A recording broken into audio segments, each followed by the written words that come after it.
السلام عليكم.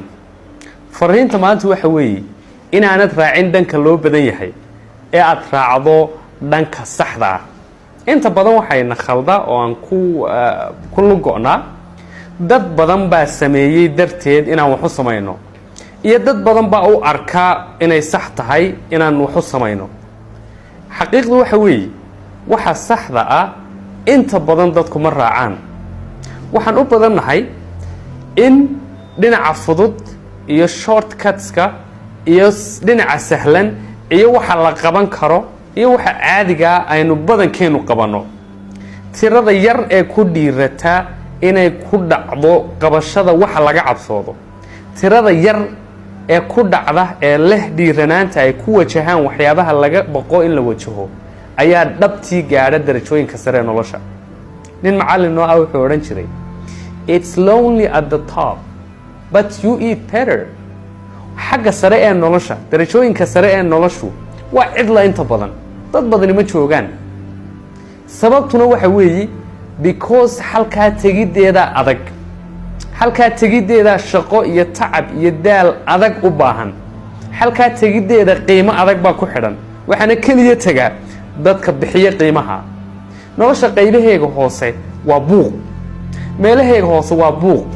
dadka u badan inay meelaha hoose nolosha u maleeyaan inay meesha caadiga ee ay karaan tahay, because marar badan mashaakilaadka iyo caqabadaha nolosha inaga soo wajahaya waxay inaga xanibaan inaan aragno waxay noo suuragalka, waxay inaga xanibaan inaan dhadhamino karaankeena, waxay inaga xanibaan inaan potentialkeena iyo kartideena wax inaga dhigi karta ama waxaan rabnay inay gaarsiin karta inaan arki weyno. taasaa sababtay in lagu qanco waxyaabaha caadiga iyo meelaha caadiga iyo goobada aan la qabsanay, dadkaan la qabsanay, meelahaan la qabsanay iyo waxaan la qabsanay. war nolosha qaybaheega sare way haawanaysaa oo dad badani ma joogaan. sababta dad yar oo tiro yar u guulaystaan oo natiijooyin macnale u gaadhaan wax kale ma aha, waayo waxay ogolaadeen inay bixiyaan qiimaha dhabta ah ee darajooyinka sare ee nolosha lagu gaadho. badankeenuna qiimaha ma bixino. haddii inuun ay kaa go'an tahay inaad qof qiimo la noqoto, waxa qalbigaaga ku weyn aad u dhawaato, waxa maskaxdaadu ku hamiyeysana aad gaadho, bixi qiimaha waxaa bixinteedana waxa ugu horeysa inaad 100% waxay kaaga baahan tahay siiso. waliba waxa aad raadinayso ogow waxa raadinaya 1000 qof oo kale, ugu badnaan 1000 qof oo ugu yaraan 1000 qof oo kale oo ka agdhow baa raadinaya.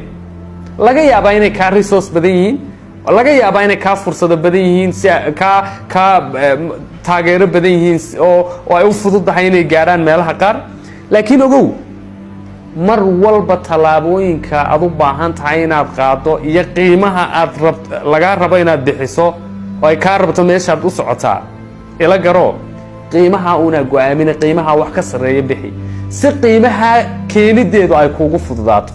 war haddii dayaxa ay tahay gaadhidaada, hamigaagu dayaxa gaadhidiisa yahay, waxa la qabsadaa cadeeda si dayaxa gaadhidiisu ay u noqoto wax optionka labaada oo markaa ta koowaad samayn kari weyda aad ku soo dhacdo.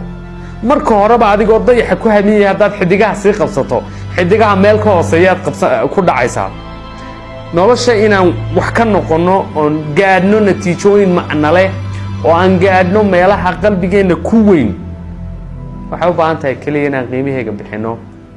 qiimahaasina waxa ugu weyn aad bixinaysaa waxa weeyaan naftaada iyo waqtigaaga iyo hamigaaga iyo fikirkaaga inaad meel isugu geyso ood baashaa dhex mariso. of course waa suuragal inaad wax noqoto, inaad hamigaaga gaadho, because wax kastoo lagu hamiyey waa la gaadhay. cid libinta kaa xigtaa ma jiro, cid kaa xigta libintu ma jirto.